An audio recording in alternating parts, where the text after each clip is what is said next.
I always thought I knew my wife, Elise, better than anyone. After 12 years of marriage, you build a kind of rhythm, a shorthand for each other's quirks and habits. She was the kind of woman who'd leave half-drunk coffee mugs on the counter, who'd laugh too loudly at her own jokes, who'd curl up against me at night like I was her anchor. We weren't perfect, but we were solid, or so I believed. My name's Daniel, and this is the story of how my world came apart, stitch by stitch, until I was left holding nothing but threads. It started with a feeling, a faint prickle at the back of my neck, like the air shifting before a storm. Elise had been different for months, but I couldn't pin it down at first. She was still the same woman who'd kiss me goodbye every morning before heading to her job at the art gallery, who'd text me random memes during the day, who'd hum off-key while cooking dinner. But there were gaps now, moments where she seemed to drift away, her eyes fixed on some invisible horizon. Her phone, once an afterthought, was now a constant companion, tucked under her pillow at night, its screen lighting up with notifications she'd swipe away too quickly for me to see. I'm not the suspicious type by nature. I'm a structural engineer, a man who deals in concrete and steel, in things that can be measured and tested. Doubt isn't my default. I trust in load-bearing walls and the laws of physics. But even I couldn't ignore the signs piling up like unpaid bills. Elise started staying late at the gallery, claiming they were prepping for a big exhibition. She'd come home smelling faintly of wine and something else. Sandalwood, maybe, or cologne that wasn't mine. She'd always have an excuse. A client dinner, a team meeting, a late-night inventory. I bought it at first because I wanted to, because I loved her. The first real crack came on a Thursday in late April. I'd finished a project early and decided to surprise her at the gallery. It was a whim, born of missing her, of wanting to see her in her element, surrounded by the abstract paintings she loved so much. I parked across the street, a bouquet of peonies, her favorite in hand, and walked toward the glass-fronted building. The lights were low, the gallery closed to the public, but I could see figures moving inside. I knocked, expecting Elise to answer with that bright, slightly flustered smile she got when I caught her off guard. Instead, it was Marcus who opened the door. Marcus, the gallery's resident artist-in-residence. A man whose name had been slipping into Elise's stories more and more lately. He was tall, lean, with a mane of dark hair and a perpetually smug expression that made me want to punch him on principle. "Daniel," he said, his voice smooth as oil. "What brings you here?" "Looking for Elise," I said, keeping my tone neutral despite the sudden tightness in my chest. "She around?" Marcus hesitated just a fraction too long. "She's in the back, sorting some inventory. You know how it is, last-minute chaos before the show." He stepped aside, but his eyes lingered on me, like he was sizing me up. I found Elise in the storage room, surrounded by crates and canvases. She was bent over a clipboard, her blonde hair falling over one shoulder, and for a moment, I just watched her, struck by how beautiful she still was after all these years. But then she looked up, and her face did something I'd never seen before. It froze, then flickered with something like panic before settling into a smile. "Daniel, what are you doing here?" Her voice was too bright, too forced. "Thought I'd surprise you," I said, holding up the peonies. "Brought these." She took the flowers, but her hands were unsteady, and she didn't meet my eyes for long. "That's so sweet," she said, setting them on a crate. It's a crazy night. We're swamped." I glanced around. The room was quiet, no other staff in sight. Just Marcus, who'd followed me in and was now leaning against the doorframe, watching us with that same unreadable look. "Doesn't seem too swamped," I said, trying to keep my tone light. Elise laughed, a nervous sound. "You know how it is. Always something to do." She glanced at Marcus, and something passed between them. A look, quick and subtle, but heavy with meaning. My stomach twisted. I didn't confront her then. I told myself I was overreacting, that I was reading too much into a glance, a pause, a scent. But the prickle in my neck had turned into a weight, and it didn't lift when we went home that night or the next or the one after that. Elise was still Elise, warm, funny, mine. But there was a shadow in her now, a secret she carried in the way she moved, the way she avoided certain questions. I started paying attention, cataloging the inconsistencies. The late nights, the locked phone, the way she'd changed the subject when Marcus's name came up. It was 2 weeks later that I got proof. I'd been working late myself, finalizing blueprints for a new bridge project, when I realized I'd left my laptop charger at home. I drove back, expecting Elise to be at the gallery, but her car was in the driveway. Strange, since she texted me an hour ago saying she'd be working late again. I let myself in quietly, not wanting to startle her if she was napping or reading. The house was dark, but there was a light on in the kitchen. I heard voices, hers and a man's. Low, intimate, punctuated by soft laughter. My heart thudded as I crept closer, staying in the shadows of the hallway. Through the crack in the door, I saw them. Elise, perched on the counter, her legs dangling, a glass of wine in her hand. Marcus, standing too close, his hand resting on her thigh. She wasn't pulling away. She was leaning into him, her face soft and open in a way I hadn't seen in months. I don't know how long I stood there, frozen, watching my wife betray me in our own kitchen. It wasn't just the physicality of it, his hand, her closeness. It was the ease between them, the way they moved like they'd done this before, like it was natural. She laughed again, and it was a sound that used to be mine, a sound I thought belonged to us. Now it was his. I didn't barge in. I didn't scream or throw things. I backed away, silent as a ghost, and left the house. I drove to a park a few miles away and sat in my car, staring at the dashboard, trying to make sense of what I'd seen. My hands shook, not with anger. Not yet, but with a kind of hollow disbelief. Elise, my Elise, was someone else's. The woman I'd built a life with, who'd cried in my arms when her father passed, who'd danced with me at our wedding to a song only we knew, was giving herself to another man. The next few days were a blur. I went through the motions, work, home, dinner with Elise, while the image of her and Marcus burned behind my eyes. She didn't notice anything was wrong, or if she did, she didn't say. She was too busy playing the part of the perfect wife, kissing my cheek, asking about my day, all while carrying her secret like a second skin. I started digging, quietly, methodically, like I was inspecting a faulty beam. I checked her phone when she was in the shower, scrolling through texts she hadn't deleted. There they were. Messages to Marcus, flirty at first, then explicit, laced with a familiarity that made my stomach churn. "Can't stop thinking about last night," one said. "Your trouble," he'd replied with a winking emoji. There were others, too, arranging meetups, joking about keeping it quiet. Each word was a knife, carving away the trust I'd built over years. I checked her email next, using the password she didn't know I knew. More evidence. Receipts for hotel stays, dinner reservations, even a confirmation for a weekend getaway she told me was a work trip. I cross-referenced dates with my calendar, realizing how many times she'd lied, how many nights I'd slept alone while she was with him. The gallery wasn't just her workplace. It was their playground. The worst was a photo I found on her cloud, one she'd forgotten to delete. It was them, in a hotel room, her head on his chest, both of them smiling at the camera. She looked happy, happier than I'd seen her in months. That was the moment I stopped feeling hollow and started feeling something else. A cold, sharp anger, like a blade being honed.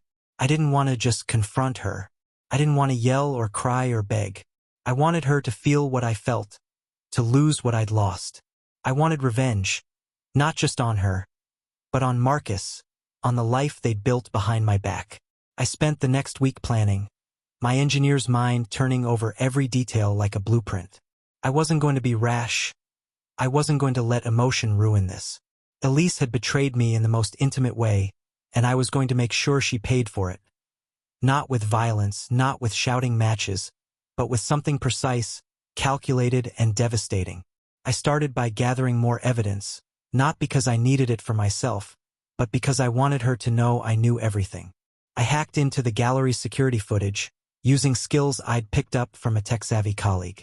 I found clips of them together in the storage room, the office, even the main gallery after hours, their hands and mouths moving in ways that made my vision blur with rage. I also started tailing Marcus. He lived in a loft downtown, a pretentious space filled with his own paintings, all abstract swirls of color that probably sold for thousands. I watched him from my car, noting his routines, his visitors, his habits. He was careless, leaving his laptop open on a table by the window, his phone unattended at cafes. I learned his passwords, his email, his social media. I found out he wasn't just betraying me, he was seeing another woman, too, a curator from a rival gallery. Elise didn't know, and that gave me an edge. By the end of the week, I had a plan. It wasn't enough to expose them. I wanted to dismantle their world, piece by piece, in a way they'd never see coming. I wanted Elise to feel the weight of her choices, to see her carefully curated life crumble. And Marcus? I wanted him to lose everything, his reputation, his art, his smug sense of invincibility. This wasn't about forgiveness or moving on. This was about justice, and I was going to build it with the same precision I used to design bridges.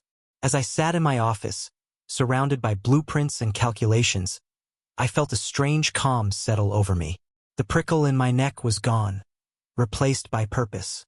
Elise thought she could live two lives, but I was about to show her that every choice has a cost. And hers? Hers was going to be steep. The plan took shape in my mind like a bridge rising from blueprints, each piece locking into place with a satisfying click. I spent weeks refining it, testing its weak points, ensuring it could bear the weight of what I intended. Revenge, I learned, wasn't about impulse. It was about precision, about crafting something so inevitable that its targets wouldn't see it coming until they were already falling. Elise and Marcus had built their secret world on lies, and I was going to tear it down, not with fists or shouts, but with the quiet, relentless force of truth. I started with Marcus. He was the easier target, his ego a glaring vulnerability. His loft, his art, his reputation. They were all extensions of his self-image, fragile despite their polished surface. I'd learned from tailing him that he was careless with his digital life, leaving his laptop open, his passwords predictable. One night, while he was out at a bar with the other woman he was seeing, a curator named Lena, I slipped into his loft. I'd cased the place enough to know the lock was flimsy, the alarm non-existent. My heart pounded, not from fear of getting caught, but from the thrill of crossing a line I'd never thought I'd cross. I wasn't a criminal. I was an engineer solving a problem. His laptop was on the coffee table, still warm from use. I plugged in a USB drive loaded with a keylogger and a remote access tool, software I'd gotten from a colleague who moonlighted as a cybersecurity consultant. It took 10 minutes to install, my hands steady despite the adrenaline. I left everything as I found it, even wiping my fingerprints from the keyboard. By the next morning, I had full access to Marcus's digital life. His emails, his social media, his bank accounts, his cloud storage. It was a goldmine of leverage. Marcus's emails confirmed what I'd suspected. He was playing multiple women, not just Elise and Lena, but a handful of others, collectors and clients who thought they were special. His messages to Elise were the most intimate, though, laced with pet names and promises of a future, he clearly had no intention of delivering. "You're the only one who gets me," he wrote to her, even as he sent similar lines to Lena. It made my blood boil, not just for myself, but for Elise, who'd been foolish enough to believe him. But sympathy didn't soften my resolve. It only sharpened it. My first move was to disrupt Marcus's art career, the cornerstone of his identity. He was preparing for a solo exhibition at the gallery, a make-or-break moment that could elevate him from local talent to national name. I knew from Elise's emails that the show was funded by a wealthy collector, a woman named Vivian who'd taken a personal interest in Marcus. Using his email account, I sent Vivian a message, carefully crafted to mimic his tone. Arrogant, charming, but with a fatal slip. I attached a photo of Marcus and Lena, one I'd snapped while tailing him, their hands entwined at a cafe. "Thought you'd appreciate the inspiration behind my latest piece." The email read, "Lena's been my muse lately." Vivian's reply came within hours, cold and curt. "Consider our partnership terminated. I don't fund philanderers." By the next day, the gallery was scrambling to find new funding, and Marcus was persona non grata with one of the city's most influential collectors. I watched from the sidelines, my face a mask of concern when Elise mentioned the funding drama at dinner. "That's rough," I said, stirring my pasta. "Marcus must be freaking out." "He's a mess," she admitted, her eyes flicking away. "It's putting everyone on edge." I nodded, hiding the satisfaction curling in my chest. One beam down, countless more to go. Next, I targeted Marcus's reputation more broadly. Using an anonymous account, I posted on a local art forum, leaking screenshots of his emails to multiple women. I framed it as a whistleblower exposing a predatory artist who used his charm to manipulate clients and colleagues. The post spread like wildfire, amplified by the tight-knit art community's love of gossip. Soon, Marcus's name was trending on local social media, not for his art, but for his deceit. Galleries started distancing themselves. Commissions dried up. I even saw a protest planned outside his loft, demanding accountability. He was unraveling, and I hadn't even touched him yet. But Marcus was only half the equation. Elise was the heart of my pain, and her betrayal demanded a different kind of reckoning. I didn't want to just humiliate her. I wanted her to feel the weight of her choices, to see the life she'd taken for granted collapse under her own lies. I started by planting seeds of doubt. Using Marcus's phone, accessed through the keylogger, I sent Elise a text meant to look like a mistake. "Can't make it tonight, babe. Lena's in town." I watched her face at breakfast the next morning, saw the flicker of confusion, then suspicion, as she checked her phone. She didn't mention it, but I could tell it gnawed at her. A crack in the fantasy she'd built with him. I escalated slowly, methodically. I hacked into the gallery's security system again, this time downloading footage of Elise and Marcus together, moments I'd seen but now saved as evidence. I didn't plan to use it yet, but it was insurance, a loaded gun I could fire when the time was right. Instead, I focused on isolating her. I knew her friends, her confidants, the people she'd likely told about Marcus. Using her email, I sent messages to a few of them, vague but damning. "I don't know how to tell Daniel. I feel so trapped." The replies were sympathetic, but I knew her friends well enough to predict they'd pull back, wary of being dragged into her mess. Sure enough, I noticed her lunches with them dwindle, her phone quieter than usual. At home, I played the part of the oblivious husband, but I made subtle shifts. I stopped initiating affection, letting her come to me, watching her squirm when I didn't respond as warmly. I left my own phone out, unlocked, inviting her to check it, knowing she'd find nothing but work emails and texts from buddies. It was a silent accusation, a mirror held up to her secrecy. She started overcompensating, cooking elaborate dinners, suggesting date nights, but her eyes were haunted, like she sensed the ground shifting beneath her. The real blow came at the gallery's exhibition opening. The one Marcus was no longer headlining. I'd ensured that by tipping off the new lead artist, a rival of Marcus's, about his indiscretions, prompting a public feud that got Marcus sidelined.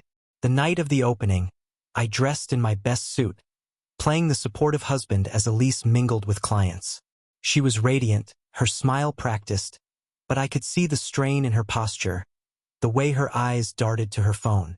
Marcus wasn't there, banned after the Vivian fallout, but his absence was a ghost in the room.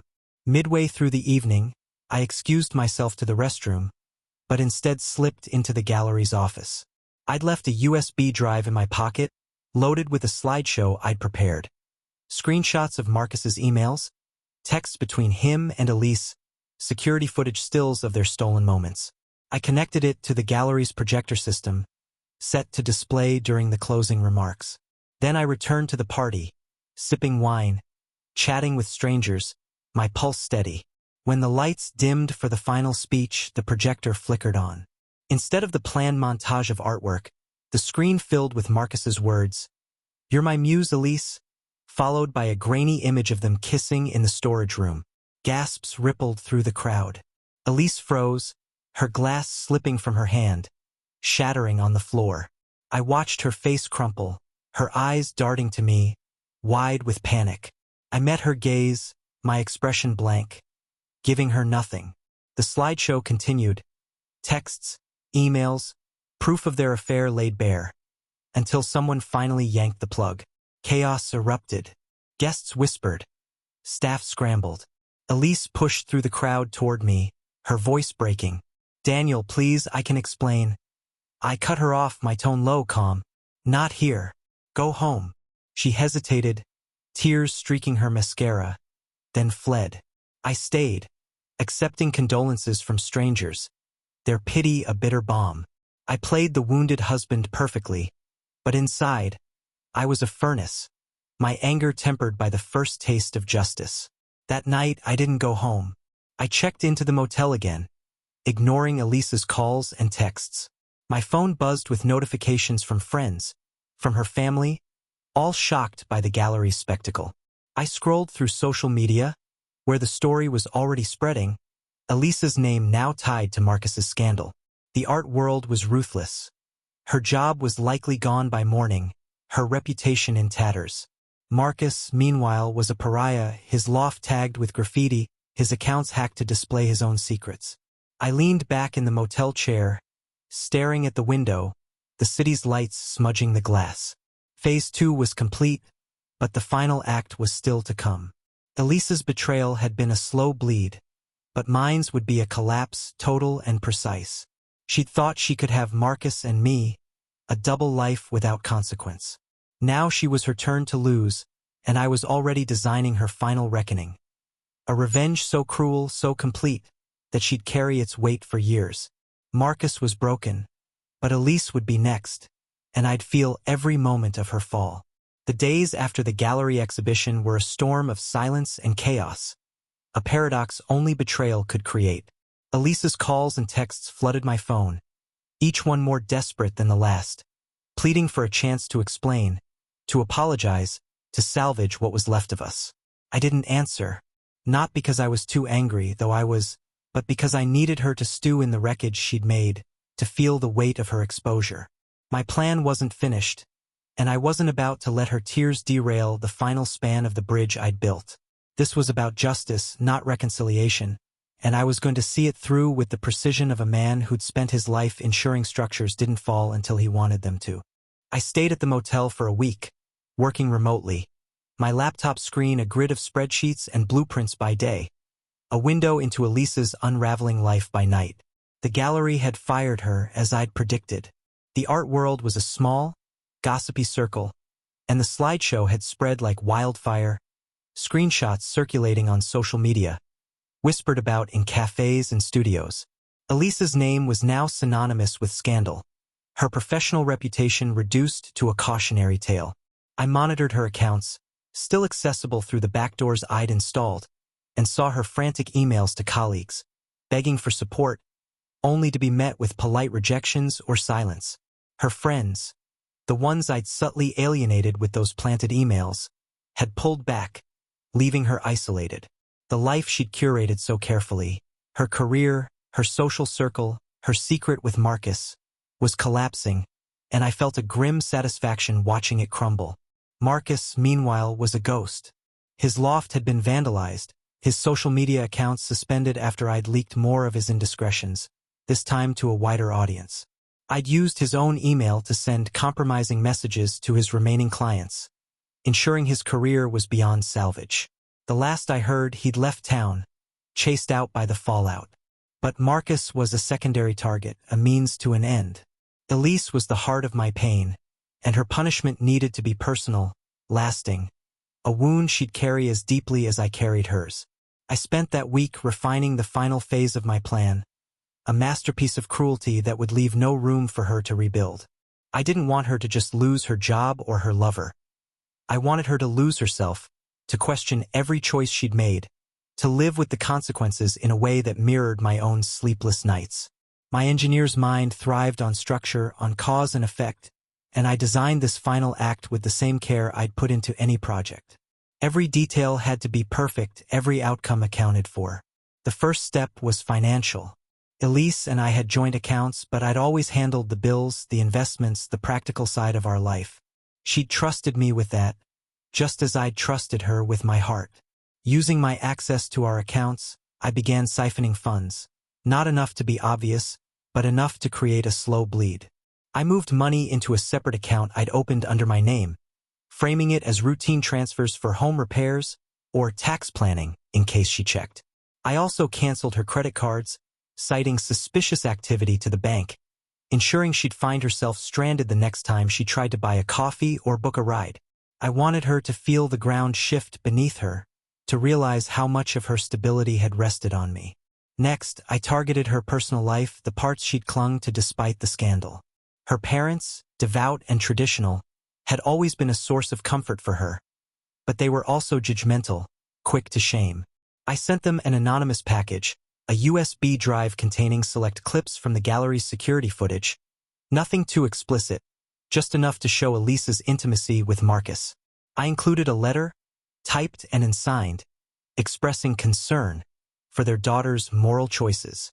I knew her parents would call her, their voices heavy with disappointment, and they did. I saw the fallout in her texts to a friend, lamenting how her mother had called her a disgrace. The word cut her deeply, I knew, because she'd always craved their approval. But the centerpiece of my plan was something more intimate, something that would strike at the core of who Elise thought she was. She'd always prided herself on her creativity, her identity as an artist, even if she'd traded painting for curating. Her personal sketchbooks, filled with drawings and notes from over a decade, were her sanctuary, kept in a locked box under our bed. I'd seen her pour her soul into those pages, sketching late at night when she thought I was asleep. They were her heart, more than I'd ever been, it seemed. I waited until I knew she'd be out, meeting with a lawyer according to her calendar, likely to discuss our marriage. I drove to the house, let myself in, and retrieved the box.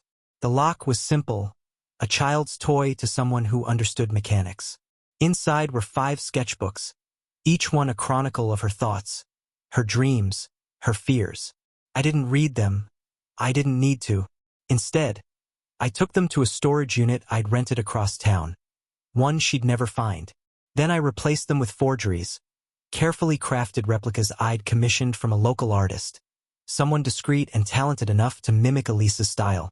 The new sketchbooks were filled with subtle alterations, her drawings, but with cruel twists.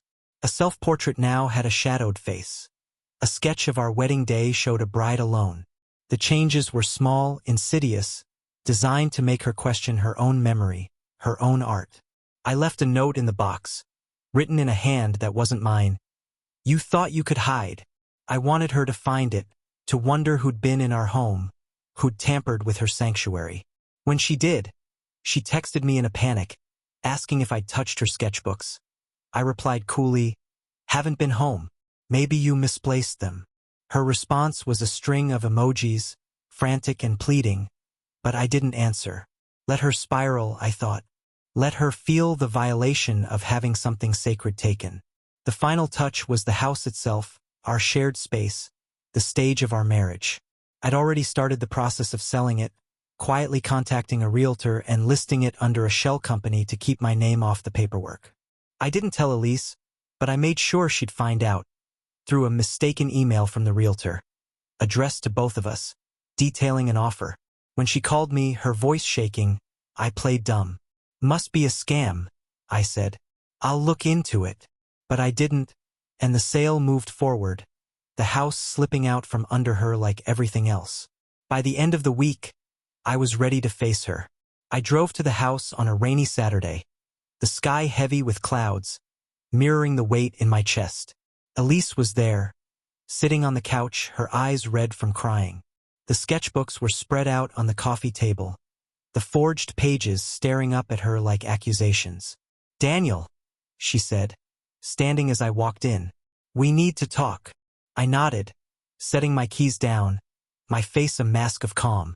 "Go ahead." She stumbled through her apology, tears streaming, words tripping over each other. She admitted to Marcus, to the affair, to the lies. She said she'd been lost, confused, that she'd never meant to hurt me. "I love you," she said, her voice breaking. "I always have. I made a mistake." I let her talk, let her pour out her guilt, her excuses. When she finished, I leaned against the counter, the same counter where I'd seen her with Marcus, and looked at her. You didn't just make a mistake, Elise, I said, my voice low, steady. You chose him, over and over. You chose to lie, to sneak, to build a life behind my back. And now you think sorry fixes it. She flinched, wrapping her arms around herself. What do you want me to do? I'll do anything. I smiled, a cold, calculated thing. Nothing. You've done enough. I turned to leave, pausing at the door. Check your email. The house is sold. You'll need to find somewhere else to live. Her gasp was sharp, like I'd struck her. Daniel, no. Please, this is our home. It was, I said, and walked out into the rain. I didn't look back. I drove to the storage unit where I'd kept her real sketchbooks. I sat there, surrounded by boxes, and burned them, one by one, watching her art curl into ash. It wasn't about destruction. It was about erasure, about taking the last piece of her identity she'd thought was safe. I didn't feel joy or even relief, just a hollow sense of completion, like finishing a project that had taken years. Elise moved out a week later to a small apartment she could barely afford. Her parents cut contact. Her friends stayed distant. The art world had no place for her, and Marcus was long gone, a footnote in her ruin. I kept the house sale money, splitting it into investments she'd never touch. I rebuilt my life, piece by piece, while she lived with the echoes of hers. Sometimes, late at night, I'd think of her, alone, staring at those forged sketchbooks, wondering where she'd gone wrong. And I'd feel it, not forgiveness, not love, but the cold satisfaction of a structure built to last, a revenge that held firm under the weight of her betrayal.